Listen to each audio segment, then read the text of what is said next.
Sejam todos muito bem-vindos à Casa de Francisco de Assis. Hoje, o nosso tema é referente ao capítulo 11, item 15, que se trata: devemos expor a nossa vida por um malfeitor? Esse item é referente a uma parte que tem nesse capítulo, que é a caridade para com os criminosos. Então, antes de adentrarmos propriamente na pergunta e também na resposta, vamos aqui iniciar um raciocínio, uma reflexão, que é a seguinte. Primeiro, vamos iniciar com aquela pergunta que tem no Livro dos Espíritos, a primeira pergunta: que é Deus? Vejam que não pergunta quem é Deus, mas que é Deus. E os Espíritos nos respondem: Deus, inteligência suprema, causa primária de todas as coisas. Então, o que podemos depreender disso? Que tudo que existe na criação é obra de Deus. Como diz numa parte que tem no Evangelho, o sol nasce para os justos e os injustos, para os bons e para os maus. Ou seja, todos nós, bons ou maus, estejamos num caminho já de progresso espiritual e moral ou não, estejamos ainda retardatários, todos somos obras da criação de Deus. Todos estamos inseridos no amor de Deus. E vamos ver numa outra pergunta, a pergunta 27, que diz o seguinte: há dois elementos gerais do universo, a matéria e o espírito? E eles respondem: sim. E acima de tudo, Deus, o Criador, o Pai de todas as coisas. Deus, espírito e matéria, princípio de tudo que existe, a Trindade universal. Então, acima de tudo está Deus, o nosso Criador e o nosso Pai. E nós somos feitos de quê? De matéria e de espírito. O que nos dá a entender que nós vivemos simultaneamente em duas dimensões. A dimensão da matéria, que é a que a gente está hoje, não é? Esse revestimento aqui nosso, esse nosso corpinho. E também nós temos o quê? Um espírito. Então, a nossa vida não é só esse momento do aqui e do agora, dessa existência. Não é? Nós que acreditamos na existência do espírito, sabemos que aqui é um período que estamos estagiando aqui na matéria para o nosso aprendizado, para a nossa evolução moral e espiritual, mas que vai haver um momento que a gente vai fazer o quê? Vai haver aquela transição, que a gente vai deixar aqui esse nosso corpo que nos serviu de instrumento para voltarmos à pátria espiritual, naquilo que realmente somos, que é a nossa origem, que é a do Espírito. Então, Deus, quando nos criou, a todos nós, e falando especificamente aqui, né, do nosso planeta Terra, dessa humanidade que habita o planeta Terra, Ele nos criou como? Simples e ignorantes. Simples nos sentimentos e ignorantes ainda dos conhecimentos.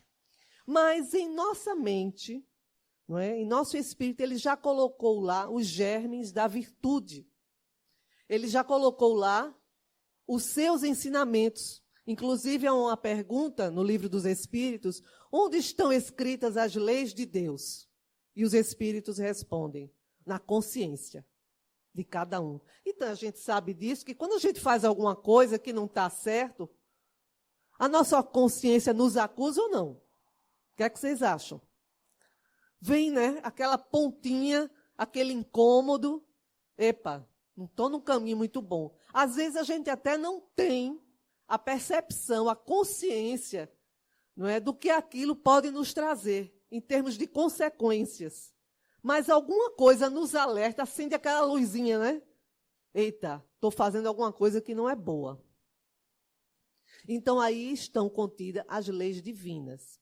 E Deus nos criou com um plano, com um propósito, que era de sermos a sua imagem e semelhança. mesmo que a gente estivesse ali iniciando a nossa jornada, e que o erro faz parte, né, do aprendizado. Erros e acertos fazem parte do aprendizado. Mas só que nós resolvemos fazer algo diferente. Nós chegamos assim para Deus e dizemos, olha, não está bom não esse teu plano. Não gostei muito não. De ser a sua imagem e semelhança, eu quero uma coisa diferente. Eu quero um plano que seja meu, humano. Não é em que os mais fortes vençam os mais fracos, que os que têm mais condições escravizem aqueles que não podem se defender. Eu quero algo nesse nível. Então, nós nos tornamos herdeiros de Caim, que é o primeiro assassinato que a gente tem notícia, que está na Bíblia. Até um trecho em que Jesus fala, que nos diz assim, em João, capítulo 8, versículo 44, que nos diz assim, vós tendes por pai ao diabo, e quereis satisfazer os desejos de vosso pai.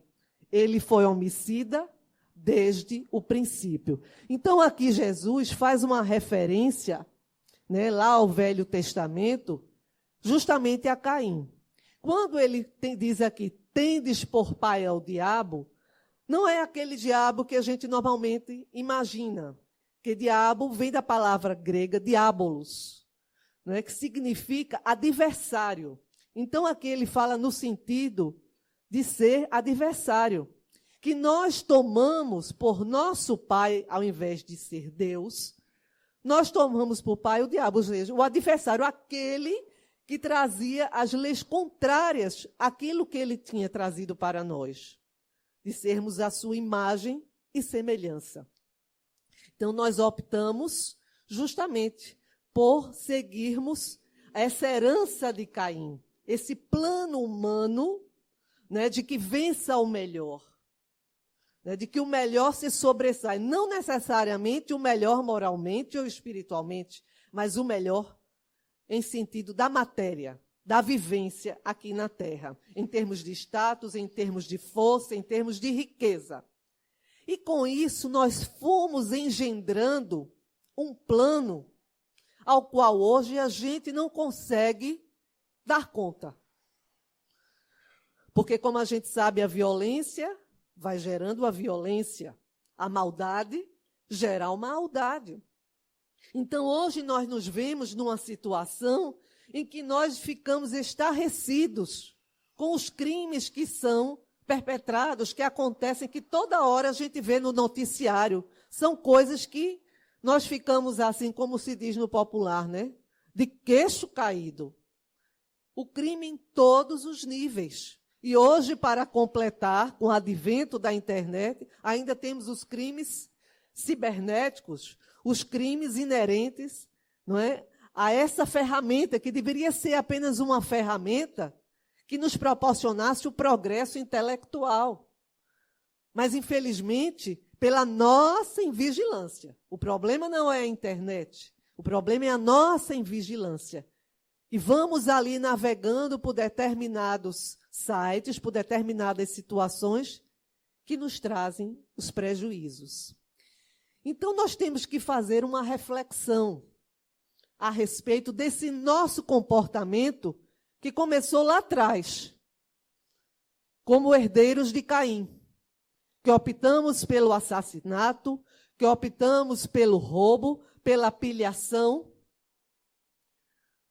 e pelo estupro, pelo aborto, e por tantas outras situações que a gente vê hoje, que quando a gente pensa assim, nós já vimos tudo, aparece uma situação diferente.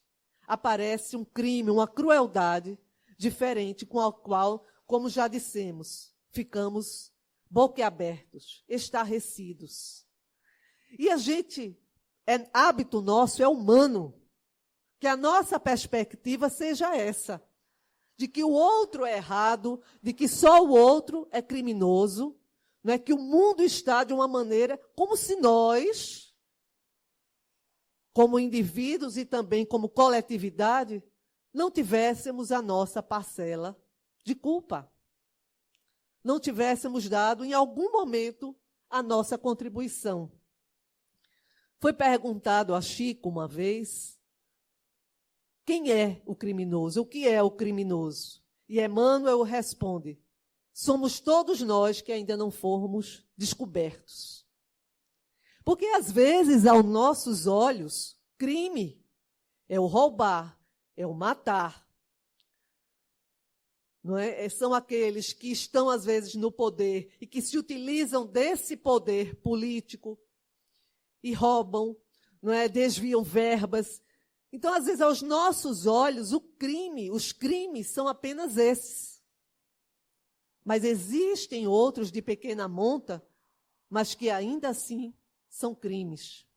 Quando difamamos alguém, quando caluniamos alguém, quando somos egoístas, quando nos negamos a olhar ao nosso redor os nossos irmãos, a nossa indiferença perante o sofrimento dos outros, não deixa de ser um crime aos olhos de Deus, talvez não aos olhos da sociedade.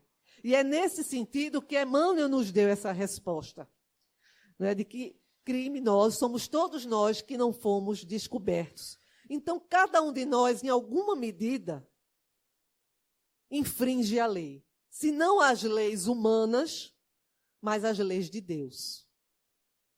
Mas não estamos aqui para julgar, para apontar dedos, porque isso não nos cabe, principalmente porque nós também estamos inseridos nessa sociedade e também temos a nossa parcela de indiferença, não é, de medo, e de muitas vezes acharmos que a essas pessoas que são consideradas os criminosos perante as leis humanas, nós temos também a nossa contribuição. Então, por isso, estamos trazendo aqui essa reflexão, para que mais adiante a gente consiga encontrar a resposta. Então, diante da nossa vida material, dentro da nossa perspectiva puramente material, quando a gente vê um crime terrível como esse que aconteceu recentemente, né? Acho que foi em Curitiba, da escola. Então, o que vem à nossa mente em primeiro lugar? Ou que eles sejam, que a justiça se faça, mas atrás dessa justiça há a nossa vontade também que eles sofram. Agora não é possível porque ele morreu também. Mas quando esses criminosos permanecem vivos, nós não apenas não nos contentamos com que eles sejam presos. Muitas vezes, muitos de nós não diz, mas pensa, que seria bom que se ele morresse, que esses bandidos morressem, não fariam diferença à nossa sociedade. É até bom que realmente se vá. E nesse momento, nós não refletimos que essas pessoas possam ter mãe, possam ter um pai, possam ter um esposo, um marido ou filhos, pessoas que, apesar deles serem dessa forma, eles os amam. E que essas pessoas irão sofrer. A gente não tem esse raciocínio, porque a nossa tendência é essa, nós pensamos no nosso, na nossa família, na nossa segurança, nos nossos filhos, nos nossos amigos, naqueles, não é, que para nós agem como pessoas corretas, que estão no caminho do bem. Então, esse é o nosso pensamento humano, é esse. Mas, quando a gente vai procurar, e quando a gente para pensar um pouco, e a gente busca a Jesus, o que ele nos diria a respeito disso? Aí já é bem diferente. Não é porque ele não é passível das nossas imperfeições. Ele já é um ser crístico, que está acima de nós do ponto de vista moral e espiritual, embora ele tenha vindo para o meio de nós. Embora, como ele sendo o pão da vida, ele veio se misturar conosco, o joio. E permitiu que a gente estivesse misturado com ele, esse pão da vida que é Jesus. Para que enquanto ele estivesse aqui conosco e aos ensinamentos que ele nos trouxe, quem sabe? Porque naquela parábola do joio e o trigo, nos retrata justamente isso. Quando é perguntado aos donos da terra, vamos, Senhor, tirar o joio? Eles dizem, não. Pode ser que nesse momento a gente arranque também o trigo. Permita que cresçam juntos. O joio e o trigo. Quem sabe ali no meio do caminho. E é essa perspectiva que Jesus trazia para nós nessa parábola. Quem sabe ali, no meio do trigo, a gente consiga apreender essas qualidades e a gente de joio se transforme também em trigo. E ele nos permitiu crescer e estar com ele. Mas já hoje, a gente já não diz mais, a hora é chegada, a hora chegou. E é esse o momento em que vai haver a ceifa. E é nesse momento que realmente o joio será realmente retirado e o trigo é que ficará. Porque o joio, quando a gente pega nele, ele faz o quê? Ele se esfarela. O trigo não. E é o que vai acontecer com aqueles que moralmente, espiritualmente, não queiram avançar. Infelizmente, vão se esfarelar no sentido de que não poderão continuar aqui em nosso planeta se não mudam o seu olhar, a sua perspectiva diante da vida. A gente sabe que nós não temos a condição de amar como Jesus amou, de sermos como Jesus foi e é. Mas nós já temos a condição, como disse aqui o nosso irmão Acílio, nós já temos o conhecimento. Nós já sabemos que a nossa vida não é apenas o aqui e o agora. Que a nossa vida se dá, como dissemos antes, em duas esferas, a material e a espiritual. Que hoje a gente está aqui, muito bem, obrigado, seguindo um caminho reto, direitinho, buscando ser uma pessoa melhor. Mas quem sabe o que fomos? Quem sabe que crimes também já cometemos? Não sabemos. E a misericórdia divina é tão grande que nos permite o esquecimento, de modo que a gente possa reiniciar, recomeçar, né? E fazer da nossa vida de hoje uma vida melhor do que a que tivemos em outras existências. Então, dentro dessa perspectiva, a gente vê que não há só vítimas e nem só algoz. Em algum momento nós fomos algoz, em outros fomos vítimas, e hoje talvez não é, a gente esteja nessa situação de muitas vezes ser vitimado pela violência que está aí fora, mas que de alguma forma nós semeamos junto com os nossos outros irmãos também o que está aí. Porque a violência que existe hoje e que está nas ruas é o reflexo de uma sociedade doente. De indivíduos que foram ou que ainda permanecem doentes. Muitos buscam acertar. Muitos buscam trilhar o caminho do bem. Mas a gente sabe que aquilo que foi plantado lá atrás, a gente não pode deixar de colher. E a gente vai ver aqui nesse livro, Divaldo Responde, uma pergunta que diz assim, que muitas vezes nós transferimos, né? Nós achamos que só o governo, não é, o presidente, a prefeitura, é quem tem a obrigação de sanear esses males da violência que graça hoje a nossa vida.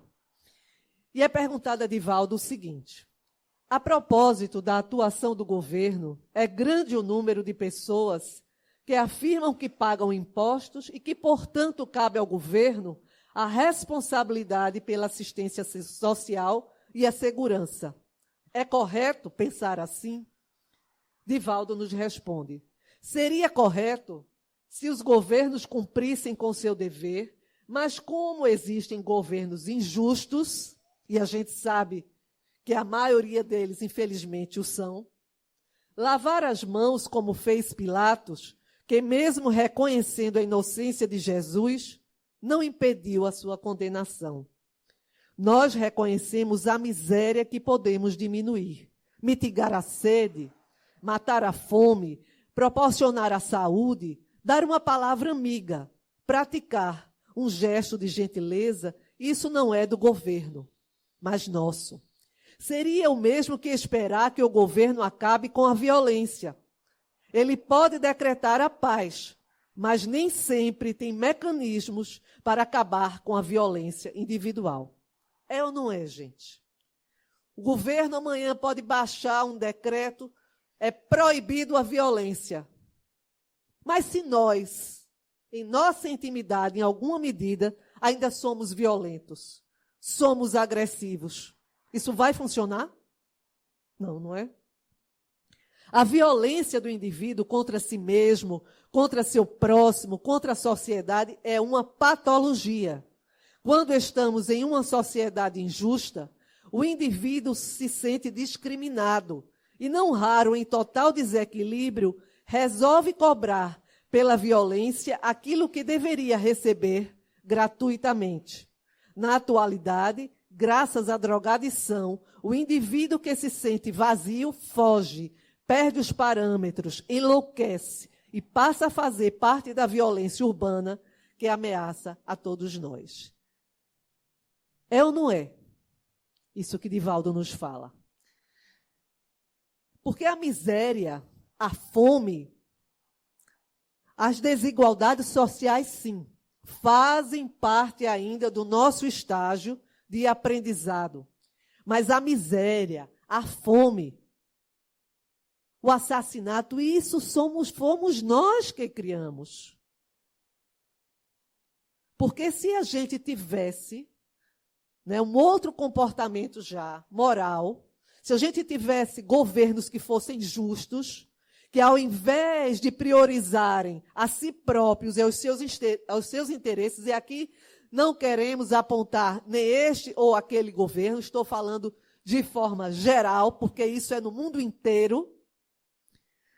Se houvessem governos mais justos, em termos de oportunidade, se houvesse também a nossa consciência de não alimentar a miséria, da não exploração do outro, com certeza o nosso mundo estaria bem melhor.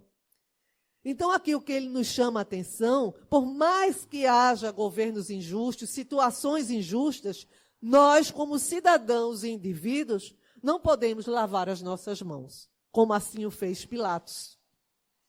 Nós, cada um de nós, em alguma medida, temos a condição de ajudar, como ele disse aqui, seja materialmente. Eu não posso resolver o problema da fome, mas eu posso dar um prato de comida àquele que me pede. Eu posso dar um remédio àquele que não tem condições de comprar. Eu posso dar um sorriso, uma palavra de gentileza. Eu posso ver um pedinte na rua, se eu não tenho nada a lhe oferecer, mas eu posso lhe dar um bom dia. Vá em paz, meu irmão. Eu posso fazer uma oração por ele. Às vezes, para nós, isso não significa talvez nada, mas para ele, ser visto é muito. Porque a maioria dessas pessoas são invisíveis à sociedade. E se a gente se digna a olhar para elas, dar um bom dia, uma boa tarde, realmente de forma sincera, para ela, às vezes, naquele momento, significa muito. Significa ser visto, significa ser enxergado. E não apenas alguém que passa e o trata apenas como algo mais que está ali no meio da paisagem. Então é importante que a gente crie esse olhar de acolhimento. Não é que a gente vá se expor, no sentido assim, ao perigo, mas a gente pode sim, com pequenas medidas, ajudar o outro, se aproximar do outro. E com isso a gente, pouco a pouco, ir vencendo e transformando essa violência que hoje existe numa situação mais pacífica. Porque nós fazemos passeatas pela paz, adoramos colocar, às vezes, em nossas camisetas, eu sou pela paz, eu sou isso, eu sou o amor. Mas em atitudes, fazemos isso? Ou basta alguém nos trancar no trânsito, ou querer passar primeiro do que nós, no trânsito ou numa fila, e a gente já derrama em cima daquela pessoa toda a nossa agressividade. Que paz é essa? Que amor à paz é esse? Então, temos que refletir, temos que pensar a respeito disso. Porque, como se diz, a mudança começa em nós. Não é no outro. Eu não posso exigir de uma pessoa que não teve as mesmas condições que eu tive, de nascer num lar, com um pai, com uma mãe, com alimento à mesa, não é, tendo uma cama para dormir, um cobertor para me cobrir, tive educação, daquele que nunca teve nada disso. É certo que não quer dizer, pelo fato dele nascer numa situação paupérrima, de miséria, que ele tenha que ser um criminoso. E a gente vai ver isso daqui a pouco. No Livro dos Espíritos há uma pergunta a esse respeito. Mas é ou não é mais fácil? Se a pessoa não tem já uma estrutura moral de antes, de outras vidas, e ainda nasce nessa provação, o que faríamos nós? Há pessoas que passam da hora do almoço, 2, 3 horas e já estão cuspindo bala, né? Quantos de nós não é assim? Ah, não consigo ficar sem almoçar, sem me alimentar. Passou do horário do meu almoço, já fico irritado, eu fico nervoso. Agora, imagine quem passa 2, 3, sem alimentação. O que faríamos nós? Não necessariamente teríamos que nos tornar criminosos, não. A gente pode varrer uma calçada, a gente pode pedir. Mas o que queremos dizer aqui é que essas situações, se você não busca, se você não tem uma força interior, não busca Jesus, nesse momento, nessas situações tão difíceis, vamos acabar indo para esse caminho. Não queremos dizer que com isso temos que passar a mão, não é? Achar bonitinho, não. Mas queremos trazer a reflexão no sentido que tenhamos compaixão. Que se a gente não consegue, muitas vezes, perdoar, entender, que pelo menos a gente peça a Jesus, faça uma oração. Porque aquele criminoso que está lá fora pode não ser nada nosso em termos de família humana, mas é nosso irmão perante Deus. Porque, como a gente disse lá no início, tudo o que existe é criação divina. Ora, esses irmãos estão nessa situação de endividamento, de maldade, de muitas vezes até de crueldade mesmo. Às vezes não é só mesmo a necessidade. Enveredam pelo caminho, enlouquecem, se tornam seres cruéis, totalmente desvinculados de qualquer sentimento de compaixão pelo outro. Muitos matam por prazer, a gente sabe disso. Às vezes, não contentes em roubar, matam. Mas essas pessoas são enfermas espirituais. E é esse olhar que Jesus busca trazer para nós e também a doutrina espírita. De que esses seres são enfermos espirituais. E a gente vê, naquele livro Libertação, se alguns aqui tiveram a oportunidade de ler, alguns sim, talvez outros não, vamos falar de uma forma bem rápida, né, de uma mãe que ela já tinha uma condição espiritual bastante superior e seu filho desceu após a morte, ele já era, né, tinha essas tendências criminosas e quando ele passou para a pátria espiritual, ele se tornou um dos líderes. Ele fazia parte de uma comunidade chamada Os Dragões, que eles perpetravam o mal, que eles influenciavam os encarnados para o mal, para a maldade, totalmente o coração empedernido. E a mãe nunca desistiu dele. E André Luiz, junto com seus instrutores, foram conseguindo, através não da violência, mas através do amor, fazendo com que aqueles irmãos que estavam num processo obsessivo numa determinada pessoa, elas fossem convencidas né, através dessa ajuda que elas receberam, a mudar de atitude. Até que, finalmente, essa mãe consegue chegar até esse filho, que não aceitava nem vê-la. Mas o amor dela foi tão grande que conseguiu resgatar esse seu filho dessa situação de criminalidade e de ser um dos, digamos assim, generais das trevas. E ela consegue resgatá-lo através desse amor que ela tem por ele. Então, o que a gente quer dizer com isso? Aí a gente lembra aquela passagem quando Jesus, né, vai ser preso pelos soldados romanos, pelos centuriões, em que Pedro tira a espada e vai e corta a orelha de um dos centuriões. E Jesus diz: Pedro, embainha tua espada, porque com quem ferro fere, com ferro será ferido. Então, nessa frase que Jesus traz para nós, ele demonstra claramente, né, que a violência só vai gerar outra violência. Que a única maneira de parar a violência é através, justamente, do amor, da compaixão, do perdão, mesmo para esses seres que a gente vê como criminosos e que, em realidade, são. Aí nós nos perguntamos, isso é fácil? Não, é difícil. Muito difícil. Porque dentro de nós, pelas nossas imperfeições, a gente sempre os encara como seres à parte de nós, à parte da sociedade. E não como irmãos nossos perante Deus. Então, essa é a nossa maior dificuldade. Mas nós temos que começar a modificar isso.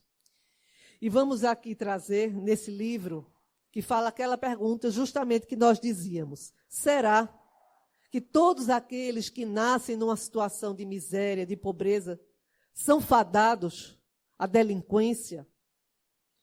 Vamos ver o que nos diz. Ao escolher a sua existência, o espírito daquele que comete um assassínio sabia que viria a ser assassino? Resposta. Essa é a pergunta 861 do Livro dos Espíritos. Não.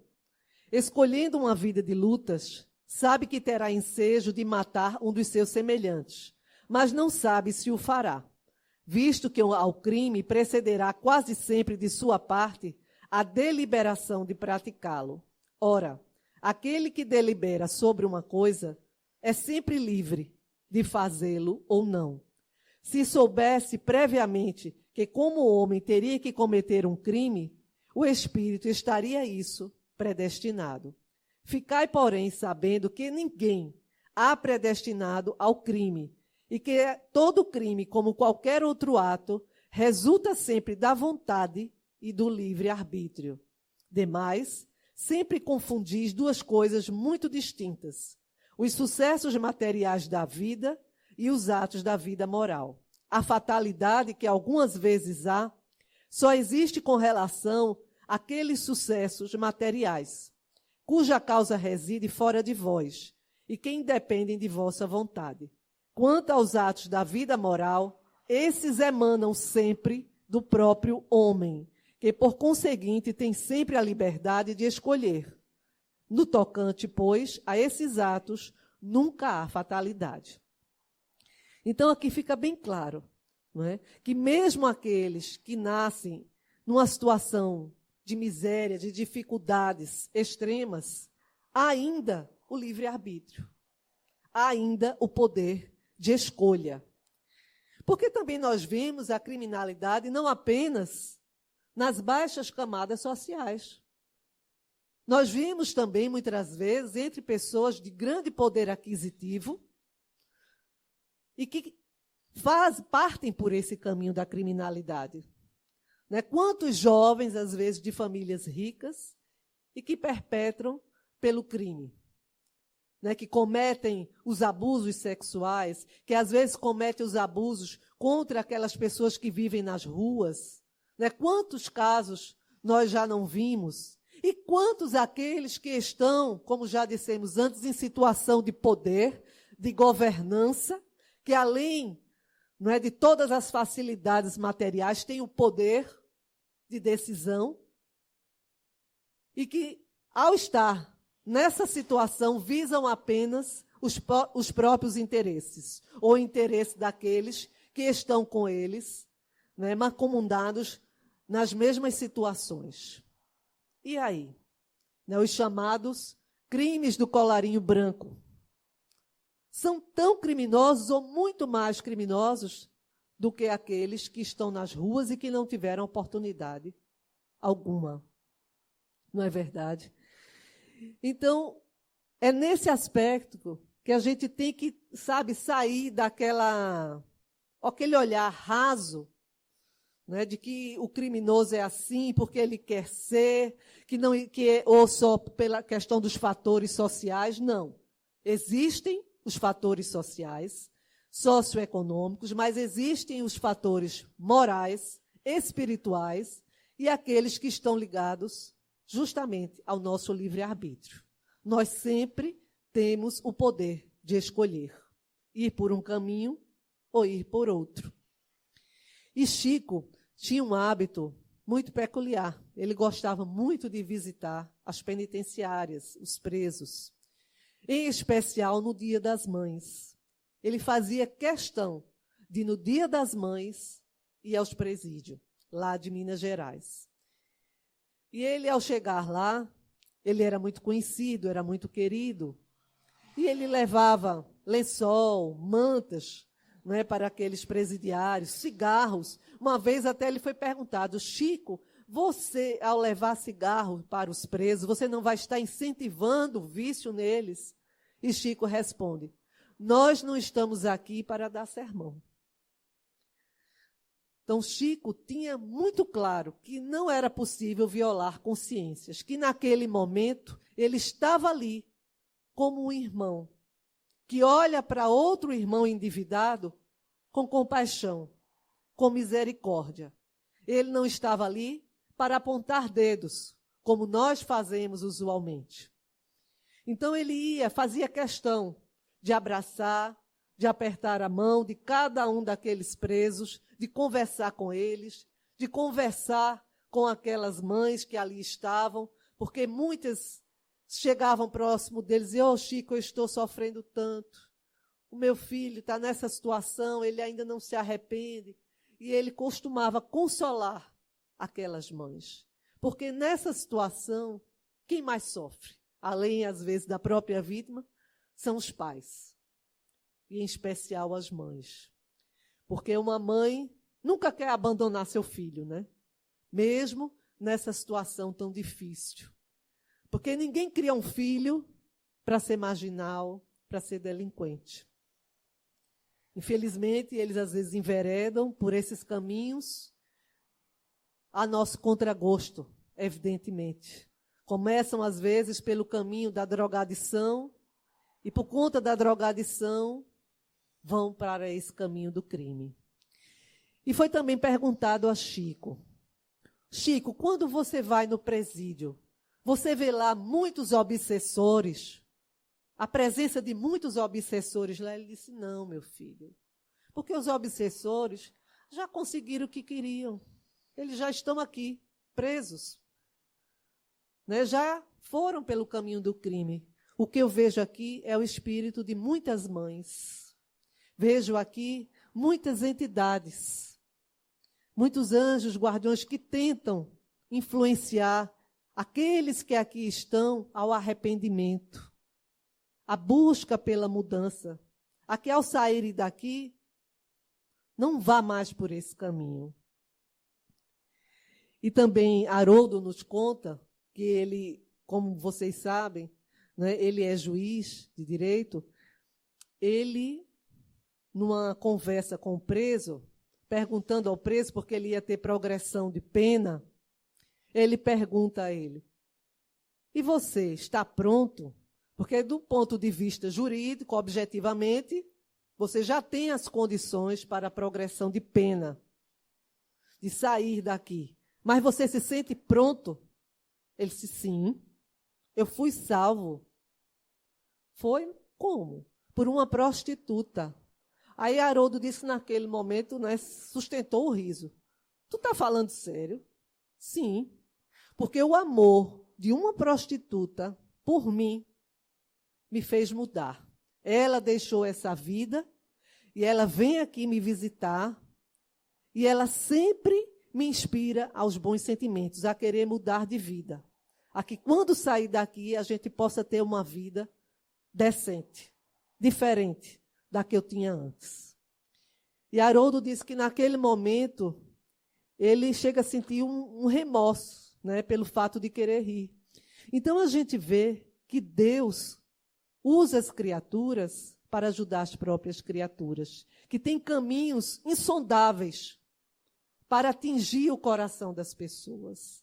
Nós sabemos, sim, que há aqueles que vão terminar essa existência ainda recalcitrantes no mal, no crime, na crueldade.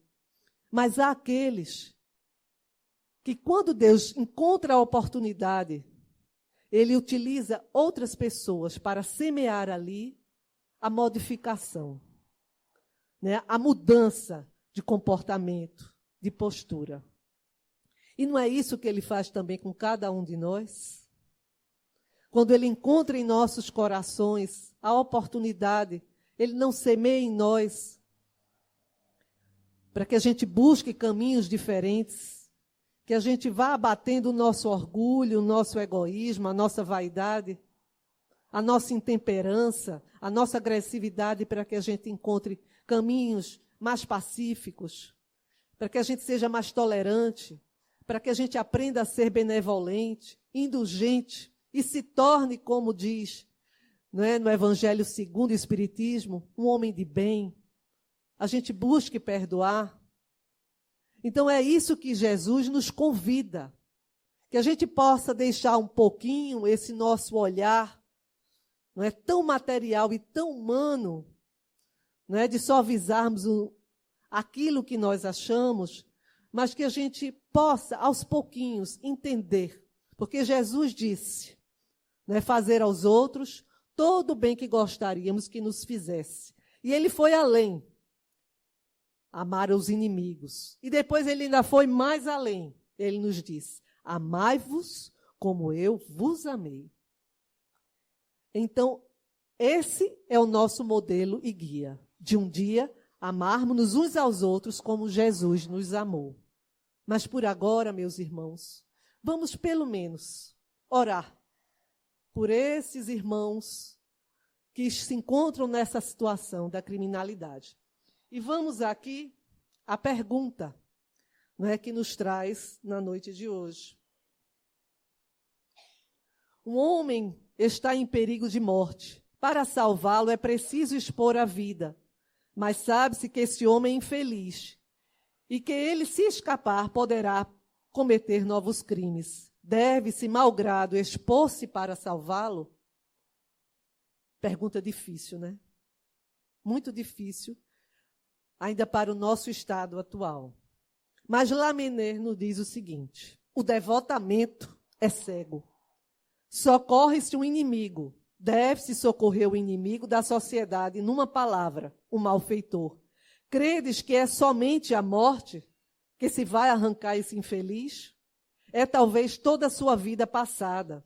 Porque pensai nisso, nesses rápidos instantes que lhe arrebatam os últimos minutos da vida, o homem perdido volve sobre sua vida passada, ou antes, ela se ergue diante dele.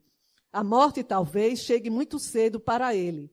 A reencarnação poderá ser terrível.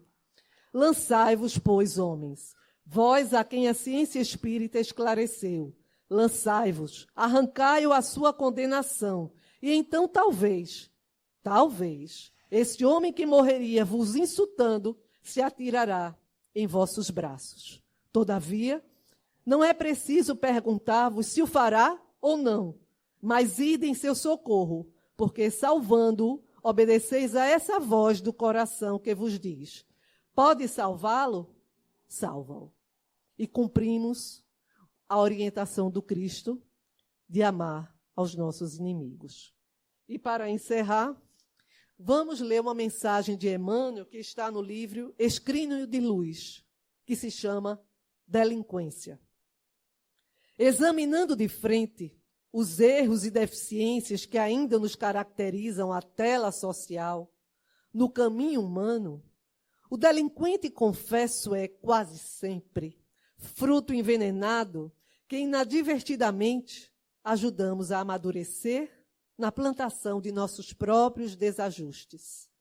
Antes de sentenciá-lo apenas de efeitos imprevisíveis, deixa que a compaixão te inspire o juízo inseguro, para que não te falte a bênção da piedade no dia em que a sombra te venha bater à porta.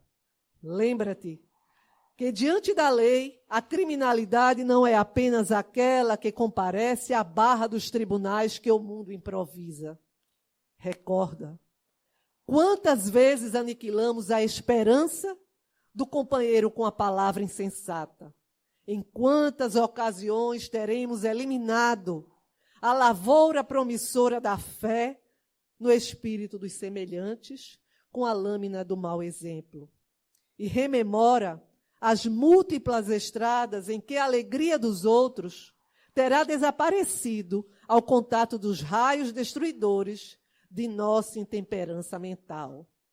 Não ouvides o furto impensado em que muitas circunstâncias impomos a quem trabalha na fraternidade e na paz, subtraindo-lhe o tempo. Relaciona o roubo da tranquilidade e do pão que infligimos a todos os que nos sofrem a pressão do egoísmo, e não te esqueças da lama invisível que em tantas ocasiões arremessamos inconscientes e irresponsáveis ao nome alheio.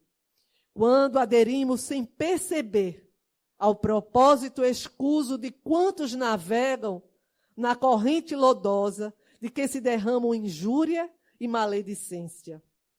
Diante do irmão que a penitenciária corrige, ou que o cárcere acolhe, meditemos na misericórdia divina, que nos impediu a delinquência direta, sempre vive em potencial nas nossas emoções enfermiças, e em testemunho de gratidão e de entendimento sejamos para o amigo na prova do reajuste, o Cirineu, que ajuda e compreende, para que sejamos em verdade com a lição de Jesus. E também vamos lembrar que às vezes o outro, o único evangelho que ele tem para ler é a nossa conduta, é o nosso exemplo. Muita paz para todos.